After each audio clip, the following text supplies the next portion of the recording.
Also, guys, can you tell me that you're a mother without telling me that you're a mother?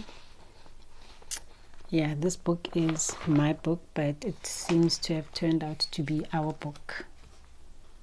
Huh.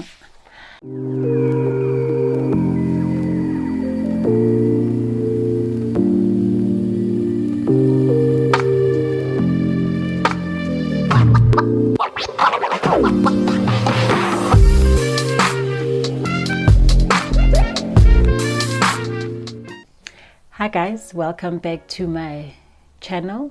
If you are new here, a very warm welcome to you. I hope that you do stay and become a part of this online family by hitting that red subscribe button. If you are a returning subscriber, guys, thank you so much for your continued support. So guys, as per title of the video, I will be talking about how I became a flight attendant and my journey as a flight attendant thus far. Actually, thus far last year March. So yeah guys, let's get into it. So just before we get into it, please don't be alarmed. I will be looking down because I did make some notes, so I'll be looking at my notes here because I don't want to miss anything. So basically my journey as a flight attendant started in 2008 January. I had always wanted to become a flight attendant as a young girl, guys, merely because of I loved the way that they looked. They were so aesthetically pleasing in their uniform, you know, slim, tall, court heels, skirts below their knees, you know, jackets, nice, tight and fitting, you know, so their hair tied back in a bun, you know, beautiful, flawless makeup, you know, so that was what made me to want to become a flight attendant. And yeah, I was fortunate enough to start this journey in 2008, January 2008. I think it was mid-January 2008. I went to a flying school called Future Flyers Academy, and that's where my journey started. So basically what we did at Future Flyers, we did training on how to become a flight attendant, the basics of becoming a flight attendant according to the South African Civil Aviation Authority. And in that process, in that training, it took about 2 months. So they teach you all the things that you need to know, like your, forgive me guys, I forgot what is this word called, these alphabets: Alpha, Bravo, Charlie, Delta, you know. So that's the aviation language, or any other language as well. Let me not say I forgot what this word is called, but I'll find it, that alphabet thing. So basically at that school they help you obtain this license, which is can you see it? There we go. It's called the CAA license, Civil Aviation Authority license. That's what you need to become a flight attendant. And then once you get that license, you can start applying at any airline of your choice. And obviously some airlines nowadays, I know that they prefer you having it already and the license needs to be up to date, but that's a whole nother nitty-gritties that go into the license being up to date. And so in this school of Future Flyers, what they basically teach you is SCPT, which is safety and emergency procedures, which this basically means what you do in an event of an emergency. You know, should the aircraft crash, what is your first response? If there's a fire on board, what is your first response? You know, and there's aviation medicine. If somebody has a medical situation or emergency, how do you then react to that? So yeah, that's what they basically teach you at this aviation school. Would I recommend that you go to this school? If you have the opportunity and if you have the funds too, because it can be quite costly. I won't lie to you, it is very costly. And I guess I say maybe yes, do go to it, because I know that some airlines now, I stand to be corrected, some airlines now I find that they want people who already have licenses that are up to date as well. So yeah, I guess I would recommend that you do go to a flight attendant school. And so yeah, I finished with my flight attendant school in end of February, I think, and then I obtained my license. And then fortunately enough, guys, this can only be God, fortunately enough, I think beginning of March, it could be beginning of March or mid-March, I got a call from this airline that I used to work for, and they were like, no, come through for an interview. Yo guys, was I not excited?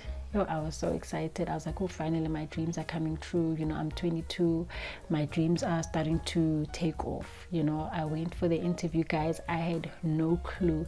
You know, now that I think of that interview, I had no clue, guys. My makeup looked so, you know, now that I know how to do makeup, my makeup then was, guys, I literally just put powder on my face, and I put mascara on my eyelashes. I had very long eyelashes back then, and I prided myself in my lashes because they were so long. And no setting spray, guys, and just the lipstick. And I was like, you know what, this is what I know. And guys, genuinely, that is what I knew as makeup, you know. So I went to the interview. I think I stand to be corrected. I think the first interview was a swimming interview, because I remember there was a whole lot of us at the swimming pool in Boksburg. There was a whole lot of us. Okay, we went for the swimming interview. If I remember correctly, I think they made us swim, I think halfway to the middle of the pool and back, if I'm not mistaken, unaided. And then the second time they gave you a life jacket. You had to swim again to the middle of the pool, make like a circle, huddling up. No, I'm lying. That was like when we did the formal training. When you put the life jackets on, we went into the middle, and then you had to come back dragging somebody. That was part of the interview. Yes, you had to come back dragging somebody with your life jacket on, but them without their life jacket on, if I'm not mistaken. And so I passed that interview, and then the next step was the formal interview, the panel interview at the office. And guys, it was so nerve-wracking, but I think because I had just came back from that flight attendant school, so they taught us a lot of things, interview skills, how to conduct yourself, and just basically how to be confident, because you knew what you were doing, because of you knew what the license entailed, you know. So basically they question you about the license, they question you about customer service. What would you do if a customer did this, you know, in your license, A, B, C, and D, you know. So yeah, I was very confident with my interview. And I think it was end of March, beginning of, I could say end of March, that's when they called me to say that I got the job. And I wasn't actually home that day. I left my phone at home. I was with a friend of mine. I left my phone at home. So then when they called me, my sister called my friend's phone, and my friend gave me the phone. She's like, no, you got the job, Guys, I literally did not even hang up the phone. I didn't even give my friend the phone. I threw my friend's phone back to her, and I left. I didn't even explain what was going on. I just ran back home. I was so happy, guys. I was so happy. And so that's how my journey began. And then I think it was mid-April 2008 when we signed our contracts to become flight attendants for this company, and that's when my journey began. After that, I think it was May, up until mid June, we're doing training as per company policy. So basically the company's policy, the CAA is here. The CAA is like the umbrella of South African Civil Aviation Regulations Authority. So they are the head of the South African authority, as opposed they are the umbrella. CAA, Civil Aviation Authority, is the umbrella of the aviation in South Africa. So whatever companies do under this umbrella, it must match the CAA's standards. So companies could be a bit more stricter when it comes to the rules, as long as they stuck to the CAA aviation rules. So you couldn't be your standards could not be below CAA. They could be on par, exactly as CAA, or just a bit stricter, just to be on the safe side. So yeah, so we did our training, and then obviously that took about 6 or 8 weeks, I'm not too sure. And then I remember my first flight was on the 28th of June on my birthday. I had just turned 22 on that day when I did my first flight, and my first flight was to Gaborone. Yeah, it was a nerve-wracking flight.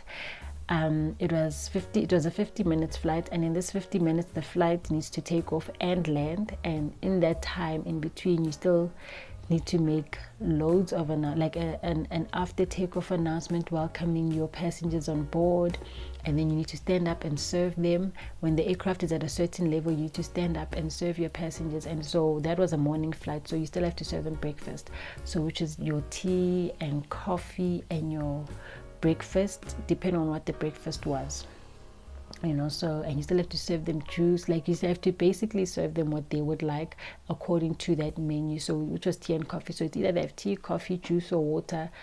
And then after serving them, you still have to come back and replenish the aircraft. You still need to clean up the aircraft. By clean up, I mean you just need to take their stuff and throw them away, like their coffee mugs, tea mugs, juice boxes, and their breakfast boxes.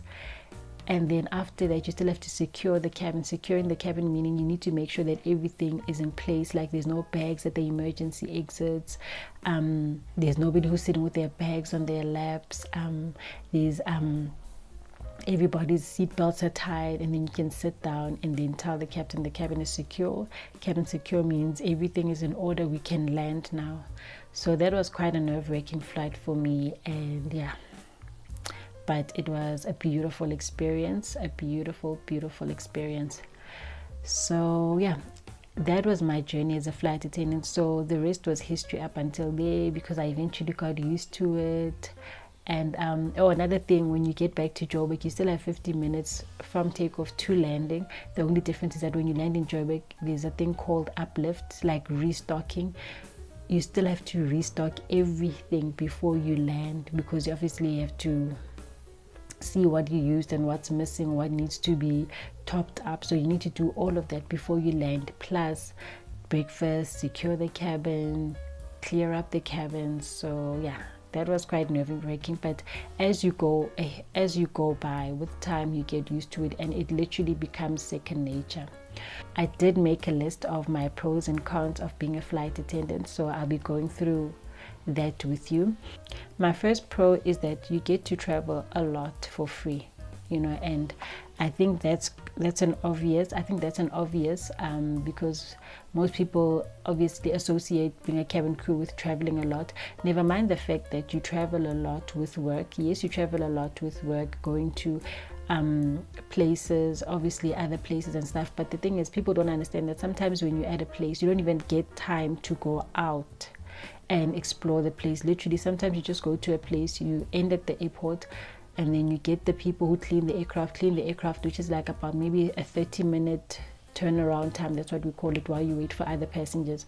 So as they're cleaning the aircraft, in the terminal building, they are already preparing the passengers to start lining up and then make their way to the aircraft. So sometimes you literally don't go out of the aircraft. So that's what I mean over in that sense. Yes, you travel a lot, but you don't get to see the places, but in your personal capacity, you've got every means to travel a lot, because literally, guys, you pay next to nothing for the tickets, so that's my next pro, is that the tickets cost you next to nothing. I think we used to pay 10% of the flight ticket.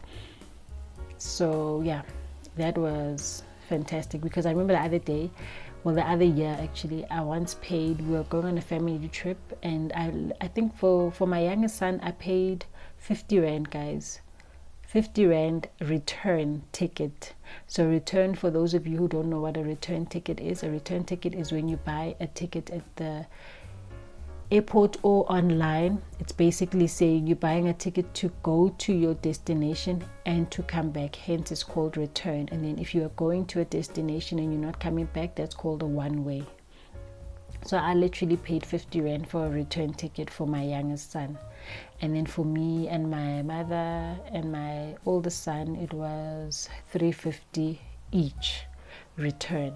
So yeah, guys, that was like next to nothing. Those were like the serious perks. And then as a spouse, and my spouse would travel also unlimited trips to anywhere with our aircraft, with our company, he could go to any destination he wants to, unlimited, as well as your children go to any destination with our aircraft, unlimited. With obviously we had partners with other airlines, but obviously you had to do things according to their rules, so yeah, on our airline, partners and spouses and children could go anywhere on our aircraft, unlimited. But then friends and family could only travel 6 times. No, I'm lying, sorry, not 6 times. Sorry, you needed 6 people on your nomination list. But then they could travel, I think it was 3 times in a year. Yeah, 3 return tickets in a year, if I'm not mistaken. I stand to be corrected, I don't remember correctly, but yeah, they could travel. Also with them, like 10% of the ticket. Sometimes your spouse and your children, literally guys, you pay next to nothing. So my next point was that the tickets cost next to nothing. And another thing is that you get a lot of free time, guys. I won't lie, as a flight attendant, you get so much free time, you get so much time alone. And I guess that's another, not even I guess, that was a pro for me, and especially now as a mother, in the initial stages. Here guys, I needed so much time out, so literally we would go to a place. So we had 2 types of getaways or nights. Okay, let me say we had 2 types of sleeping over at places. The first one was a night stop, where you literally slept for 1 night and then come back the following morning.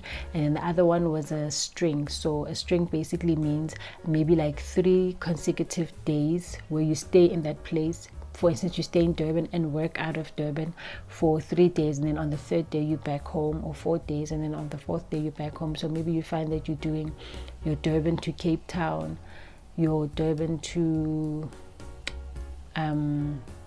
your regional countries. Sorry, it's just left my head now, because I remember that we had Cape Town, Maputo, if I'm not mistaken, we had Cape Town, Windhoek. Yeah, so then you work in Cape Town. But although we had a base in Cape Town, obviously the staff wasn't as much as the ones in Joburg, so they would need a bit of help. Then that's when Joburg crew would come through and do a string and then work out of Cape Town for like 3 to 4 consecutive days. That's what we call the string. And then a night stop is when you just literally spend the night and then you're back home the following day. So I really appreciated those, especially when I started having kids, because sometimes as a mom you really need as a parent sometimes you need some time out, so I really genuinely love those. So that's what I mean by free time, and even when you're studying, you've got all the time in the world to study, because sometimes you find that you get to a certain destination at about, let me say, 11 o'clock earliest or 9 o'clock earliest, and then you're only going to work the following day at 3 o'clock in the afternoon. So that's a lot of free time, so there's time to invest in studies as well. So yeah. And then another thing as well is that when you add these night stops / strings, you had the privilege of bringing your family over, and you literally paid nothing for it. Because I remember before I had my kids, whenever I would go to Durban, I would bring my mother and my sister along. Well, not every time, but every now and again, I would bring my mother and my sister. So the nice thing about Durban is that at least you've got transport that picks you up from the hotel and drops you off, so there's no driving, and they put you in a central hotel where you can access Gateway, Ballito if you wanted to. But then Ballito, the airport in Durban was next to Gateway, because if some of you know, the airport in Durban moved to, I'm not too sure the area, but it's more closer to Ballito than the previous one was closer to Gateway. So that when we were still at the old airport, we'd be close to Gateway. Then if you wanted to go to Ballito, then we would, but I wasn't too familiar with Ballito that much that time. So yeah, I could literally bring my family over. They would spend some time with me. So we would be done like by, I would always ask for the morning flights. So by 11 o'clock, 12 o'clock, you're done and you get to spend the day with your family there. So that was a plus for me.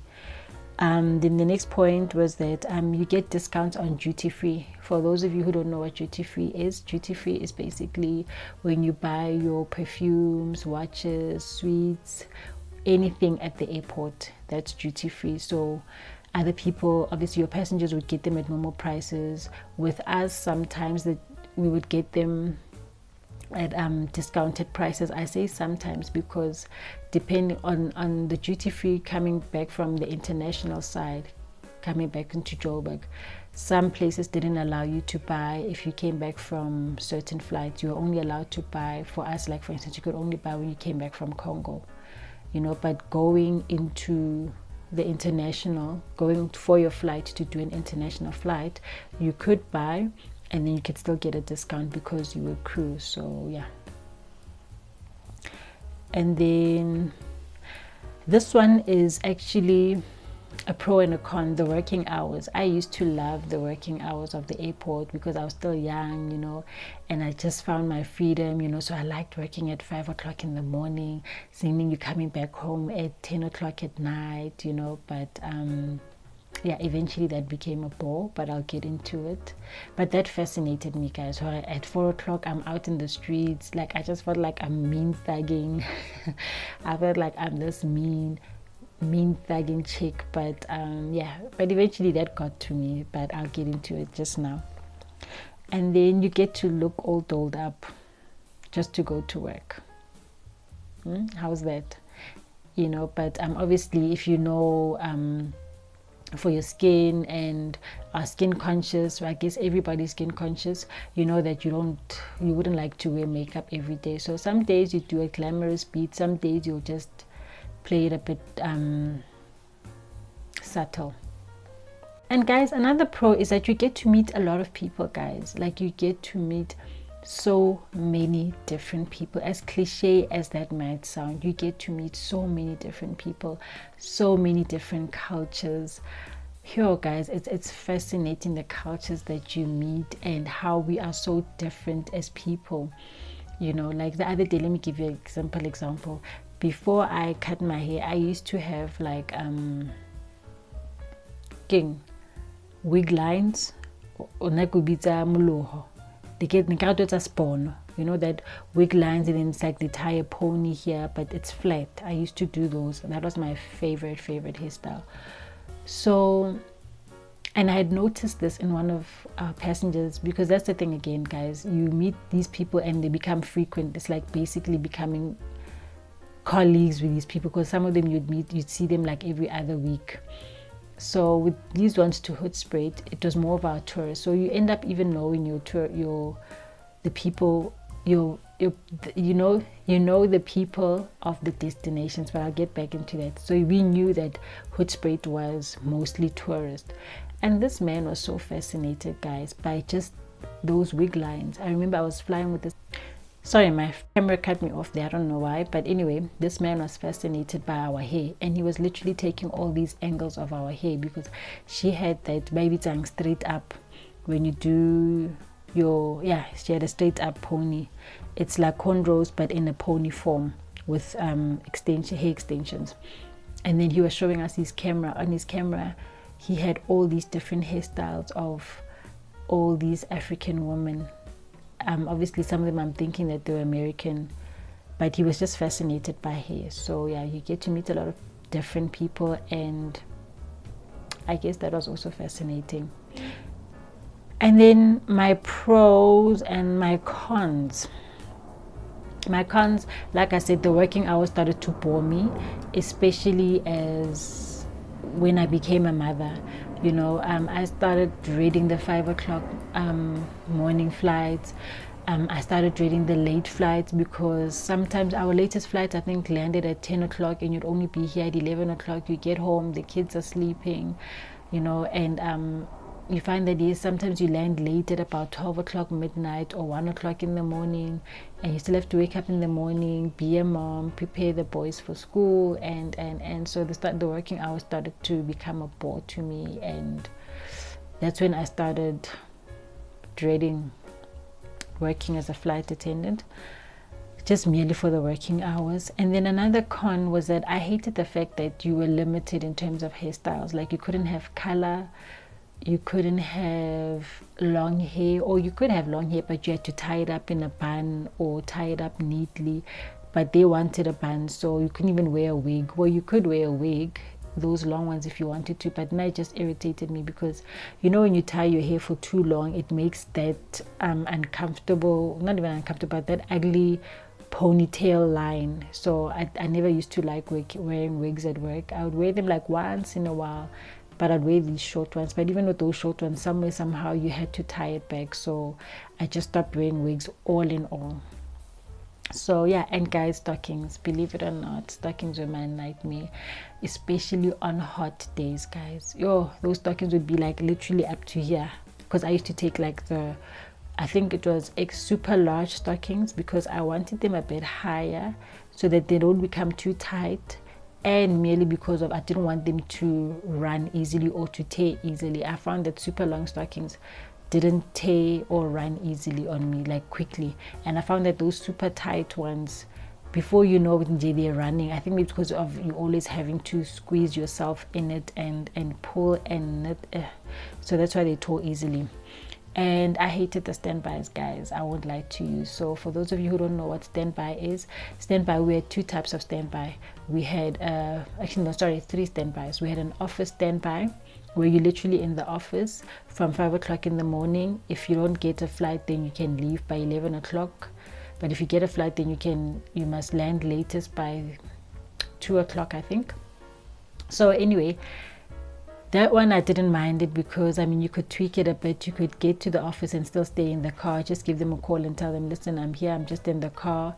Get to catch up on your sleep. That one I didn't mind that much. Then there was a flight watch standby, where they give you 2 hours to get to work. So if they call you at 12 o'clock, by 2 o'clock you should be at work signing on. And then there's the 1 hour one. So if they call you at 1 o'clock in the afternoon, 2 o'clock you have to be at work signed up. So the 1 o'clock one, I mean the 1 hour one, which was called HR, home reserve, was the pits, guys.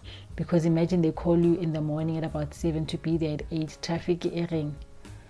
So yeah, that was the pits for me. I didn't like the standbys.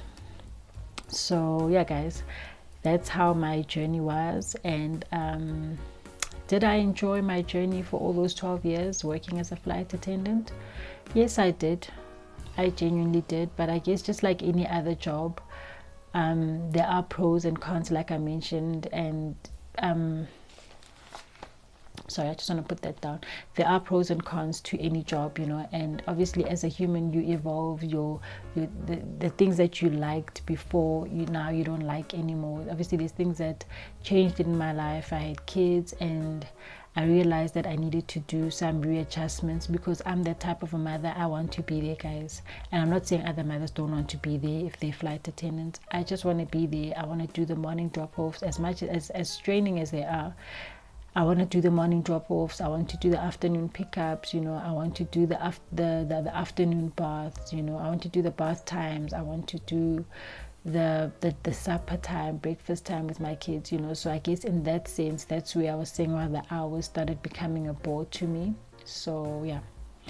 And then my advice, I would say, I think I did mention this earlier on, invest in your studies, guys. When you are a flight attendant, invest in your studies, because there's a lot of time to invest, guys. There's a lot of time to invest in your studies, and you will thank yourself for that later.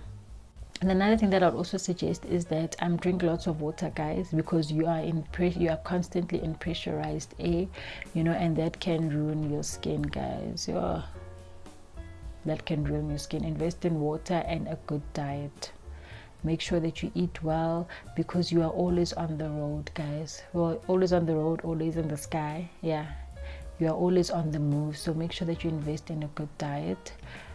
So yeah, that's what I would say in that sense. And like I mentioned earlier on, if you can go to a flight attendant school, do so, because like I said, nowadays I find that, you know, like I showed the application study flight attendant, some industry, like some airlines want you to have a license, you know. So I would say if you can, go to a flight attendant school.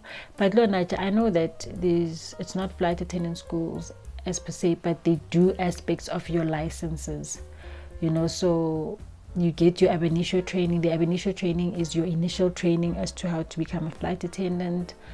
you know. So I would say maybe look into investing that. It is a bit costly, I know, but just for the sake of getting that job, maybe try and invest in a flight attendant school. That's it from me, how I became a flight attendant and how my journey was to date / last year.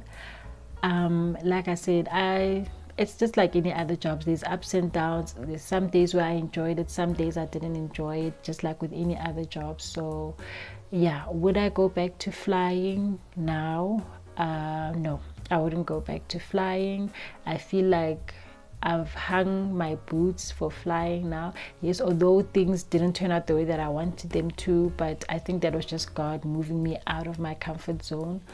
Because yeah, I can get very comfortable in the airline industry because they pay you very well, you know, and obviously the benefits of traveling a lot, flying, paying next to nothing, you know, and literally hopping onto an aircraft for nothing, you know, because yeah.